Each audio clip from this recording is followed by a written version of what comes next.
Assalamualaikum warahmatullahi wabarakatuh. Perkenalkan, kami dari kelompok 3 akan menyampaikan materi tentang konsep diri, harga diri, dan presentasi diri pada mata kuliah Psikologi Sosial yang diampu oleh Bapak Muhammad Syifaul Muntafi, MSc. Nama anggota kelompok 3. Yang pertama ada Oktavia Dwi Rahmadiani dengan NIM 110201200081. Yang kedua ada Davano Arta Alzamora dengan NIM 110301200090. Yang ketiga ada Ainur Ramadan dengan NIM 110401200094. Yang keempat ada Cita Nailur Rahman Al-Azmi dengan NIM 110401200101. Dan yang kelima ada Dewi Sri Lestari Putri Artanti dengan NIM 110401200103. Kami dari kelompok 3 kelas G3 semester 2 program studi psikologi. Materi yang akan kami bahas ada 3. Yang pertama, konsep diri. Yang kedua, harga diri. Dan yang ketiga, presentasi diri. A. Konsep diri atau self-concept. Konsep diri adalah pandangan dan sikap individu terhadap diri sendiri. Pandangan diri terkait dengan dimensi fisik, karakteristik individual, dan motivasi diri. Pandangan diri tidak hanya meliputi kekuatan-kekuatan individual, tetapi juga kelemahan bahkan juga kegagalan dirinya. Terkadang, orang dekat bisa lebih baik dalam memprediksi perilaku kita daripada diri kita sendiri. Hal itu karena pengamat dan aktor memperhatikan ciri-ciri perilaku yang berbeda.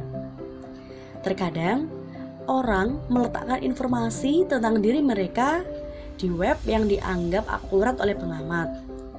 Orang yang awalnya pemalu dan rendah diri, keterampilan sosial lebih suka berinteraksi melalui Facebook dan sosial lainnya.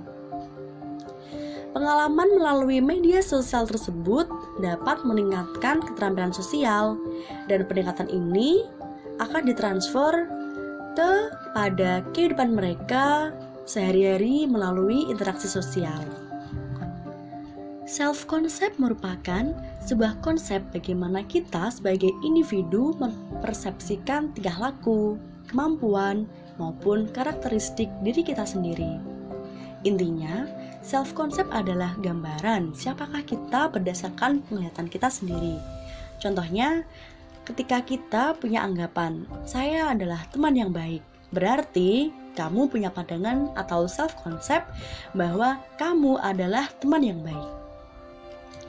Komponen self-concept. Ada beberapa teori yang dikemukakan oleh para psikolog yang berbeda terkait cara pandang mengenai self-concept. Menurut teori yang dikenal sebagai social identity theory, self-concept seseorang ditentukan berdasarkan keanggotaan kelompok yang mereka ikuti, seperti agama, kampus, komunitas, hobi, dan lain sebagainya. Contohnya, ketika kita mengikuti komunitas agama tertentu, kemudian kita memiliki self-concept bahwa ya, saya termasuk orang yang religius karena saya ikut komunitas pengajian A. Bagian dari self-concept diantaranya ada A. Self-knowledge, merupakan pengenalan diri yang dicari melalui 2 metode utama, yaitu introspeksi dan mempertimbangkan diri kita sendiri dari sudut pandang orang lain.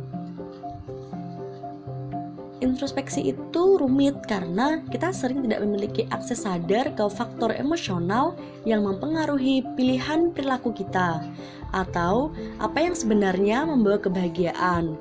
Kita mungkin kesulitan memprediksi bahwa perasaan kita di masa depan karena kita lalai mempertimbangkan peristiwa lain yang juga akan terjadi selain yang selalu kita fokuskan. Ketika kita memikirkan diri kita sendiri dengan mengambil perspektif pengamat, kita akan melihat diri dalam istilah yang lebih bersifat dan kurang terhadap situasi seperti yang dilakukan oleh pengamat. Cara kita berpikir tentang diri sendiri berbeda-beda tergantung di mana kita berada pada kontinum identitas pribadi versus sosial di setiap saat. Di tingkat identitas pribadi, kita dapat memikirkan diri kita sendiri dalam kaitannya dengan atribut yang membedakan diri kita dari individu lain. Dan karenanya, akan begitu berdasarkan perbandingan intragrup. Di identitas sosial, persepsi tentang diri kita sendiri didasarkan pada atribut itu yang dibagikan dengan anggota grup lainnya. Persepsi diri di tingkat identitas sosial berasal dari proses perbandingan antar kelompok. Definisi diri dapat berbeda-beda di setiap situasi. Dengan setiap makhluk prediktor yang valid dari perilaku dalam pengaturan tersebut, bagaimana kita mengonseptualisasikan diri kita dapat bergantung pada bagaimana orang lain mengharapkan kita melakukannya menjadi lebih baik dan bagaimana kita yakin bahwa mereka akan memperlakukan kita dengan baik. Seiring waktu, semakin banyak orang Amerika yang mendefinisikan diri mereka sendiri dalam sifat individualistis. Pergeseran konteks yang mengubah apakah atau tidak kita mendefinisikan diri kita sendiri dalam hal jenis kelamin, kita dapat menghasilkan perbedaan gender dalam kemunculan atau penghilangan konstrual diri. Hal ini merupakan aspek di mana hal yang sangat berpengaruh setiap saat pada waktunya yang tergantung oleh konteks, kekhasan atribut, pentingnya identitas, dan bagaimana orang lain menilai diri kita. B. Self and culture. Budaya memainkan peran besar dalam pembentukan pengertian kita tentang diri dan identitas kita. Budaya juga memiliki pengaruh luas atas seluruh perilaku kita di semua bidang kehidupan. Dengan demikian, kita dapat dan perlu mengeksplorasi bagaimana pengertian tentang diri itu pada hakikatnya yang saling berhubungan dengan budaya, mempengaruhi kepribadian kita, khususnya perasaan, pikiran, dan motivasi kita. Pengertian kita tentang diri kita dikenal dengan sebutan self-construal atau self-concept, yaitu suatu rujukan penting untuk memahami perilaku diri kita sendiri. Konsep tentang diri ada hubungannya dengan budaya, dan dengan adanya budaya yang berbeda-beda itu telah menyumbang terciptanya konsep diri yang berbeda pula. Budaya dengan ciri individualistik umumnya memiliki konsep diri yang independen, sementara budaya kolektif memiliki konsep diri yang interdependen. Perbedaan konsep diri ini membawa pengaruh pada banyak aspek lain perilaku seseorang. Berkaitan dengan hubungan antara budaya dan kepribadian, terdapat perbedaan pandangan. Antropologi budaya memandang kepribadian lebih sebagai culturally specific yang terbentuk oleh kekuatan unik setiap budaya sesuai dengan kondisi lingkungannya. Sementara pendekatan cross-cultural psychological memandang kepribadian sebagai sesuatu yang berlainan dan terpisah dari budaya. Pendekatan lain yang muncul belakangan adalah pendekatan cultural psychology. Dalam pendekatan ini, budaya dan kepribadian dilihat bukan sebagai hal yang terpisah satu sama lain, akan tetapi sebagai sistem yang saling menciptakan dan memelihara satu sama lain. Culture dan personality adalah dua hal yang saling membentuk dan berkembang bersama. Dalam penelitian lintas budaya yang dilakukan, nampak bahwa negara-negara dengan budaya yang berbeda mendukung validitas dari universalitas sifat-sifat dasar kepribadian yang terdiri atas neurotic, extraversion, openness to experience, agreeableness, dan conscientiousness. Hal ini berarti ada pengakuan bahwa semua manusia dengan berbagai budaya yang berbeda, berbagai struktur kesamaan kepribadian yang dicirikan oleh kelima sifat-sifat bawaan tersebut dianggap sebagai suatu mekanisme psikologi universal dan sekaligus merupakan produk seleksi alam sekitar. C. self from others' standpoint. Terkadang, orang lain lebih akurat dalam memprediksi perilaku kita daripada kita. Jadi, salah satu cara yang bisa kita coba untuk belajar tentang diri kita sendiri adalah dengan mengambil perspektif atau pengamat tentang masa lalu diri kita sendiri. Karena aktor dan pengamat berbeda dalam fokus perhatian mereka, dan pengamat cenderung tidak terpengaruh dengan mengetahui niat dan lain sebagainya. Mereka bisa berpotensi lebih besar mengenai wawasan tentang kapan kita akan berperilaku seperti yang telah kita lakukan di masa lalu. Pronin dan Ross menemukan bahwa hal ini benar ketika orang diminta untuk mendeskripsikan diri mereka 5 tahun yang lalu atau seperti sekarang.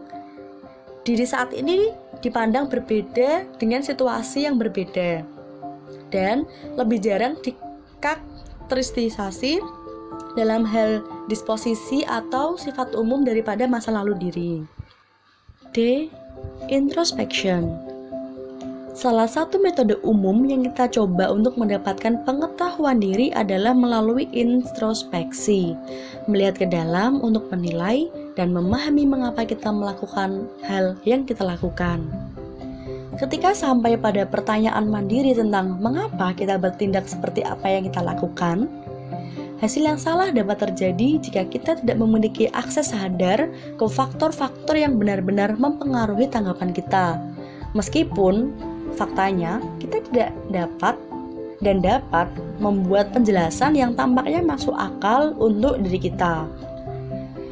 Dalam hal memprediksi apa yang mungkin kita rasakan di masa depan, kita gagal memperhitungkan peristiwa lain yang akan memoderasi perasaan kita selain peristiwa ekstrim dan terisolasi yang sedang dinilai. Kebanyakan orang percaya bahwa membelanjakan uang untuk diri sendiri akan membuat mereka lebih bahagia daripada membelanjakan jumlah yang sama untuk orang lain. Tetapi, berdasarkan penelitian menunjukkan bahwa yang sebaliknya adalah benar. Artinya, kita sering tidak tahu bahwa tindakan kita akan mempengaruhi kita, dan introspeksi tentang hal itu tidak akan membantu. Salah satu cara refleksi diri yang dapat membantu adalah dengan mengambil sudut pandang pengamat tentang perilaku kita.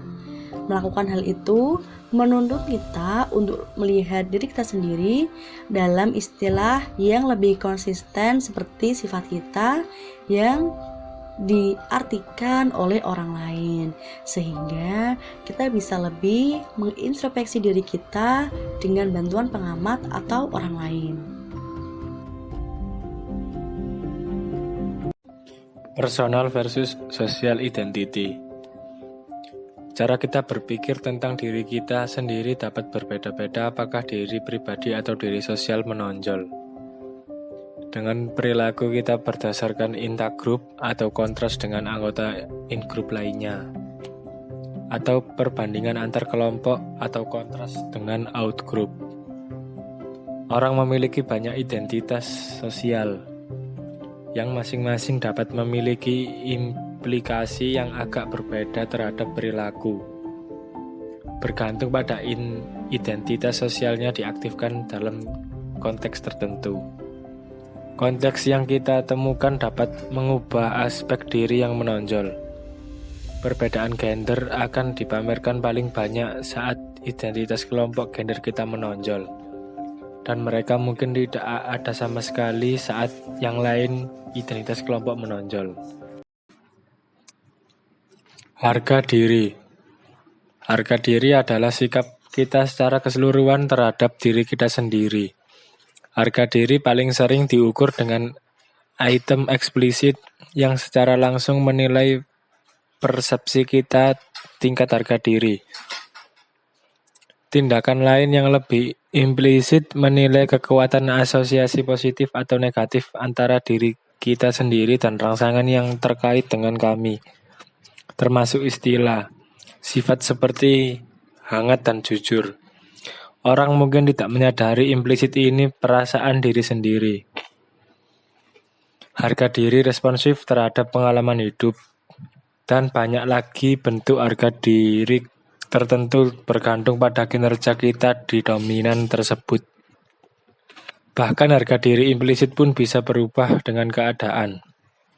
Stephen Goldmacher dan rekannya pada tahun 1993 mempelajari 370 obesitas wanita berusia 16 hingga 24 tahun.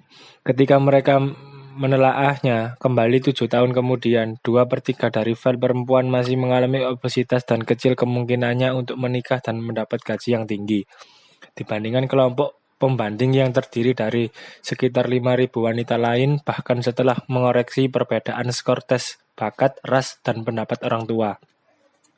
Wanita gemuk pendapatan $7.000 setahun di bawah rata-rata. Self-esteem measurement. 76 mahasiswa pria Universitas Minnesota untuk melakukan percakapan telepon berkenalan dengan 1 dari 76 mahasiswa wanita. Tidak diketahui para wanita, masing-masing seorang pria diperlihatkan foto yang dikatakan menggambarkan pasangan percakapannya. Separuh diperlihatkan wanita gemuk atau bukan pasangan sebenarnya. Separuh lainnya diperlihatkan seorang wanita dengan berat badan normal. Analisis selanjutnya hanya dari sisi percakapan wanita mengungkapkan bahwa mereka lebih sedikit berbicara hangat dan bahagia jika mereka dianggap obesitas. Jelas, ada sesuatu dalam nada laki-laki, suara, dan konten percakapan mendorong wanita yang diduga gemuk dan berbicara yang menegaskan gagasan bahwa wanita gemuk tidak diinginkan. Prasangka dan diskriminasi para pria itu berpengaruh. Mengingat efek dari pelaku ibu tiri, mungkin kita harus menyebutnya motivation. Kebanyakan orang termotivasi untuk mempertahankan harga diri mereka. Faktanya, mahasiswa lebih memilih dorongan untuk harga diri mereka daripada makan favorit mereka. Terlihat dalam favorit mereka aktivitas seksual, melihat sahabat, minum alkohol, atau menerima gaji. Jadi agak luar biasa harga diri lebih penting daripada seks, pizza, dan bir. Apa yang terjadi ketika harga diri Anda terancam misalnya oleh kegagalan atau kegagalan perbandingan yang tidak menyenangkan dengan orang lain? Ketika saudara memiliki kemampuan yang sangat berbeda tingkat misalnya, yang satu adalah atlet hebat dan yang lainnya tidak, mereka melaporkan mendapatkan bersama dengan baik. Evaluasi diri yang rendah dan umpan balik negatif terasa lebih atau kegembiraan pada orang lain kemalangan. Ketika mereka menyaksikan seorang wanita muda bernyanyi dengan sangat tidak selaras dalam sebuah audisi untuk versi Belanda dari American Idol. Ancaman harga diri juga terjadi di antara teman. Yang kesuksesannya bisa lebih mengancam dibandingkan dengan orang asing. Tingkat harga diri juga membuat perbedaan. Orang dengan harga diri tinggi biasanya bereaksi terhadap ancaman harga diri dengan mengimbanginya, atau menyalahkan orang lain, atau berusaha lebih keras di lain waktu. Reaksi ini membantu mereka melestarikannya perasaan positif tentang diri mereka sendiri.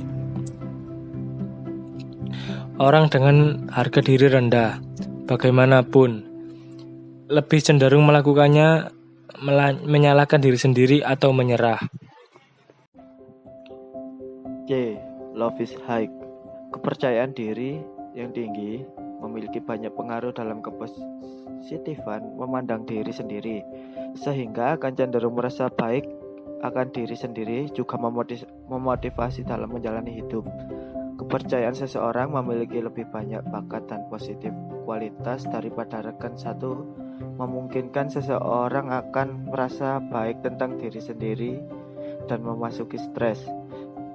Keadaan kehidupan sehari-hari dengan sumber daya yang diberikan oleh rasa diri yang positif, seperti yang ditunjukkan oleh penelitian tentang depresi dan kecemasan, persepsi melayani diri sendiri bisa berguna. Mungkin strategis untuk percaya bahwa kita lebih pintar, lebih kuat, dan lebih sukses secara sosial daripada kita percaya pada superioritas, kita juga bisa memotivasi kita untuk mencapai ramalan yang terwujud dengan sendirinya dan dapat menopang harapan kita melalui masa-masa sulit.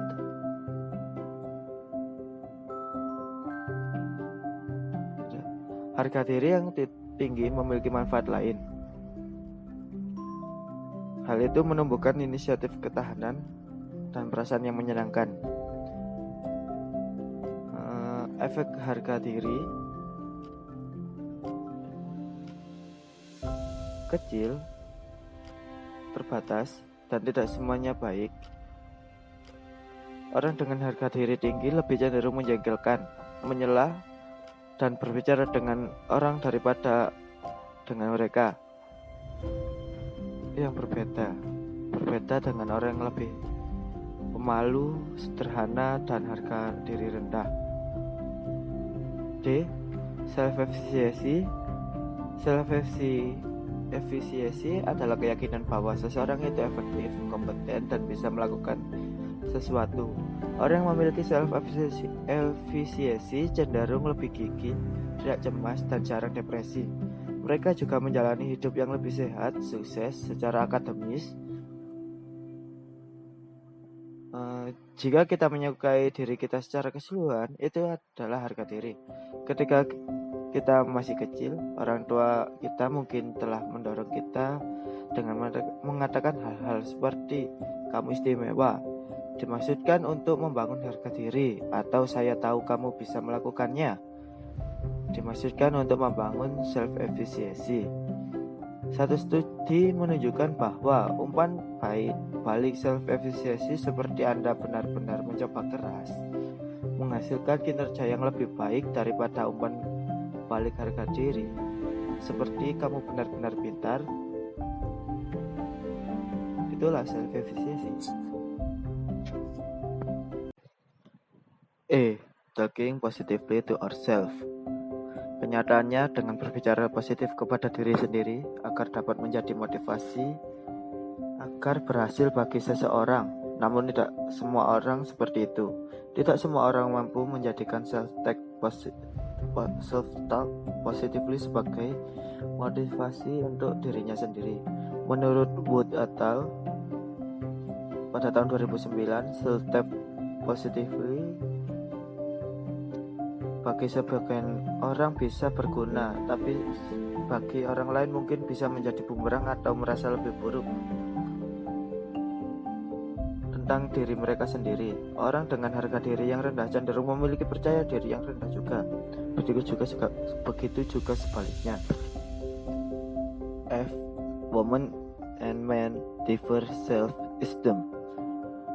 Alasan mengapa banyak orang mengira pria memiliki harga diri yang lebih tinggi daripada wanita adalah karena secara historis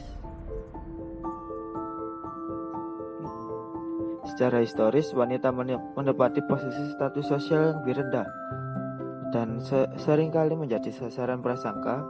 Hal inilah yang dapat menimbulkan konsekuensi negatif terhadap diri mereka sendiri. Menurut Judge Herbert Mead pada tahun 1934, harga diri dipengaruhi oleh betapa pentingnya orang lain di lingkungan kita.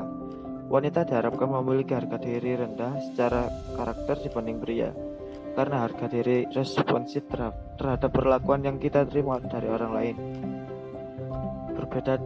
Negara berbeda pula anggapan terhadap wanita. Di negara India dan Malaysia menganggap bahwa wanita harus diam di rumah dan menjalani kehidupan sebagai putri dan ibu. Sedangkan di negara seperti Inggris dan Finlandia, wanita lebih aktif di dunia kerja. Serta di negara tersebut tidak membedakan antara pria dan wanita. Wanita menganggap diri mereka sama-sama menguntungkan. Yang selanjutnya yaitu, is high self-esteem always beneficial? Apakah harga diri yang tinggi selalu menguntungkan? Jawabannya nggak selalu ya. Karena meskipun harga diri tinggi umumnya lebih menguntungkan daripada harga diri rendah, para peneliti telah menemukan bahwa orang-orang dengan harga diri tinggi dan orang-orang yang memiliki narsisme adalah yang paling agresif. Seseorang dengan ego besar yang merasa terancam atau merasa dikucilkan oleh lingkungannya, mereka akan berpotensi untuk bersikap lebih agresif. Selanjutnya itu social comparison. Social comparison atau perbandingan sosial adalah suatu adaptasi sosial kognitif yang dilakukan oleh seseorang dengan cara membandingkan dirinya dengan orang lain. Kita mungkin bertanya-tanya, kenapa kita sering sekali membandingkan diri kita dengan orang lain? Apakah kita brilian atau biasa-biasa saja, menawan atau tidak menawan? Kita tidak tahu dengan melihat ke cermin atau dengan mawas diri, tapi mungkin kita bisa memperoleh informasi yang berguna tentang ini dan banyak jawaban tentang pertanyaan yang lainnya dengan membandingkan diri kita sendiri dengan orang lain. Menurut Leon Festinger, proses saling mempengaruhi dan perilaku saling bersaing dalam interaksi sosial ditimbulkan oleh adanya kebutuhan untuk menilai diri sendiri dengan membandingkan diri kepada orang lain. Yang selanjutnya yaitu presentasi diri. Presentasi diri mengacu pada keinginan kita untuk memberikan image yang kita inginkan, baik untuk orang lain atau untuk diri kita sendiri. Yang A, yaitu self-handicapping.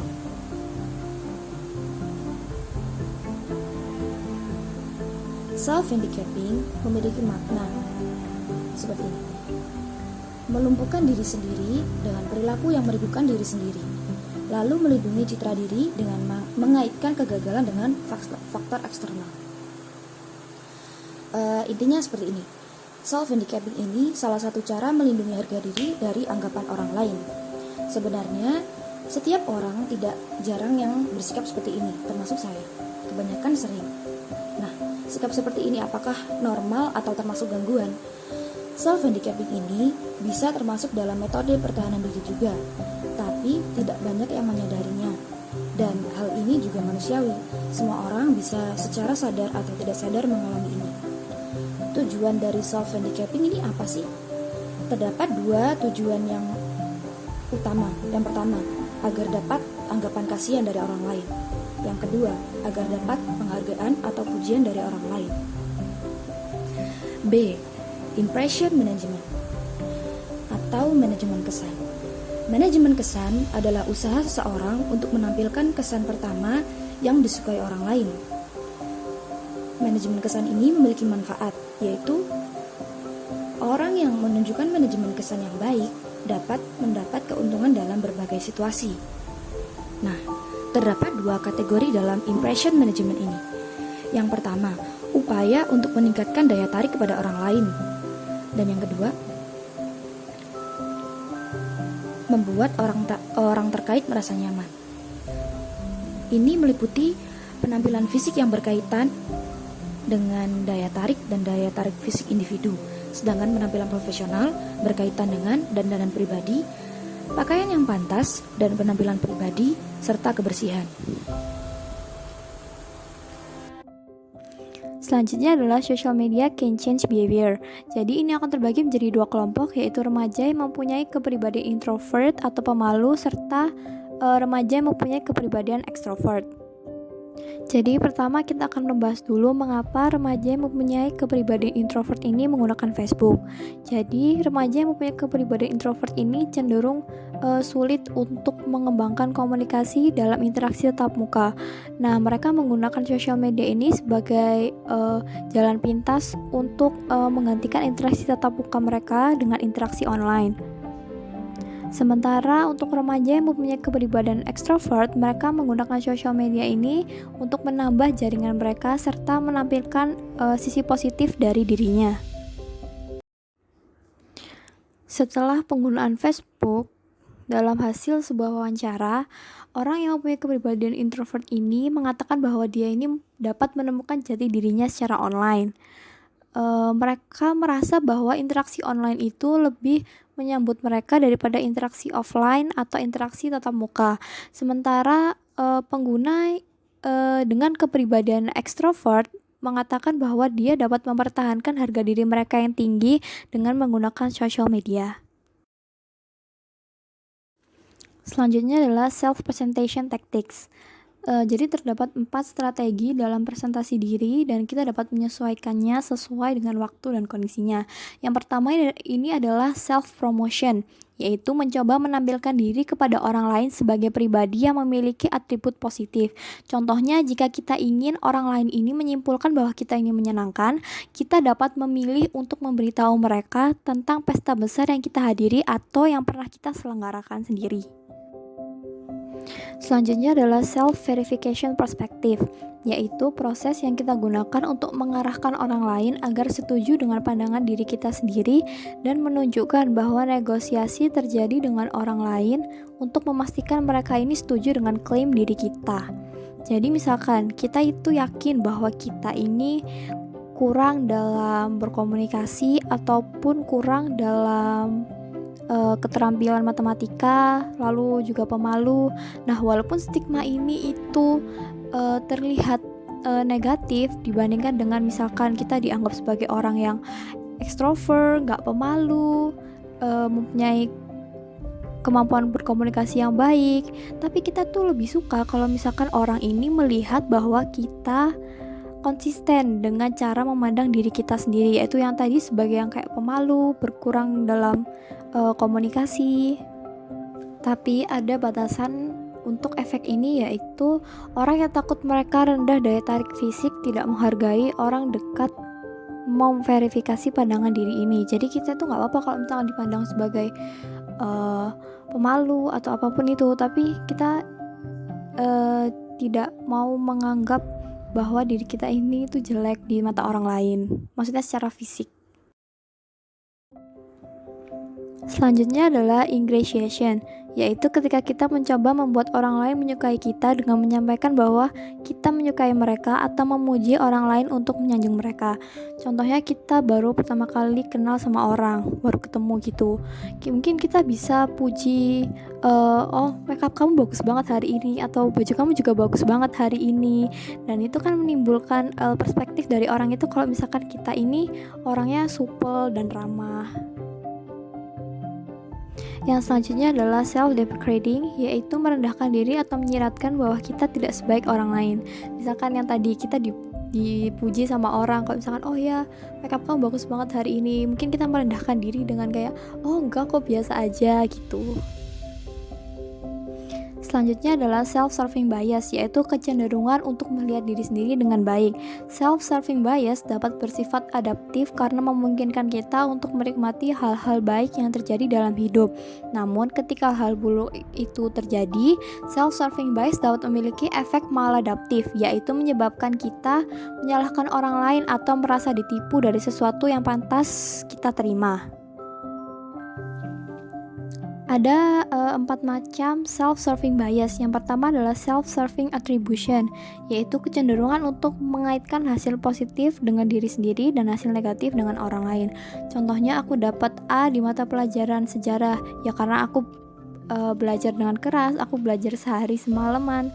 Nah, tapi kalau misalkan kita dapat nilai D di mata pelajaran matematika, itu karena ujiannya itu diselenggarakan gak adil atau ada kecurangan. Selanjutnya adalah comparing themselves with others, jadi membandingkan diri sendiri dengan orang lain. Jadi kebanyakan orang itu melihat diri kita itu lebih baik. Contohnya kayak oh ya aku tuh lebih pinter, lebih cantik, lebih ramah, lebih cerdas, lebih sehat dibandingkan dengan orang lain. Selanjutnya adalah unrealistic optimism. Jadi orang-orang ini melihat diri mereka jauh lebih kecil kemungkinannya untuk mengalami peristiwa negatif. Contohnya, meskipun 50% terjadi perceraian di dalam perkawinan, aku tahu kalau misalkan pernikahanku nanti akan berjalan dengan lancar. Selanjutnya adalah false consensus effect, yaitu kecenderungan untuk melebih-lebihkan kesamaan pendapat seseorang. Contohnya, aku tahu orang-orang ini bakal setuju sama pendapat aku kalau misalkan global warming ini berbahaya untuk masa depan. Nah, padahal mungkin beberapa orang gak setuju sama pendapat aku. Yang terakhir adalah self-control atau pengendalian diri. Self-control ini sebenarnya berjalan mirip sama kekuatan otot, yaitu keduanya lebih lemah setelah mengerahkan tenaga, lalu diisi ulang dengan istirahat dan diperkuat dengan latihan. Nah, dalam satu percobaan, mahasiswa mempelajari program-program keterampilan belajar. Contohnya kayak membuat jadwal belajar atau membuat buku harian waktu belajar mereka.